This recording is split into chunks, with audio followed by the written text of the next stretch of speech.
বাংলাদেশের এই মেয়েটি একটি সুন্দর হেলিকপ্টার বানায় এবং খুব সুন্দরভাবে বাংলাদেশের পতাকার রং করে। তারপর সে হেলিকপ্টারটি বাইরে নিয়ে আসে সবাইকে দেখানোর জন্য। মানুষ অবাক হয়ে তাকিয়ে থাকে, মেয়েটির কাজের প্রশংসা করে এবং হাতে তালি দেয়।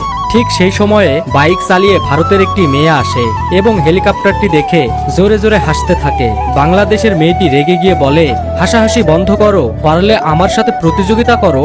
ভারতের মেয়েটি বাংলাদেশের মেয়েটির চ্যালেঞ্জ অ্যাকসেপ্ট করে। পরবর্তী দিনে প্রতিযোগিতা শুরু হয়। প্রথমে ভারতের মেয়েটি একটি হেলিকপ্টার বানায় এবং খুব সুন্দরভাবে ইন্ডিয়ার পতাকার রং করে। ইন্ডিয়ার দর্শকরা চিৎকার করে বলে, ইন্ডিয়ার হেলিকপ্টার সুন্দর, ইন্ডিয়াই জিতবে। এরপর বাংলাদেশের মেয়েটি একটি ছোট হেলিকপ্টার বানাতে শুরু করে এবং সেও খুব সুন্দরভাবে বাংলাদেশের পতাকার রং করে। বাংলাদেশিরা চিৎকার করে বলে, আমাদের হেলিকপ্টার সেরা, আমরাই জিতবো।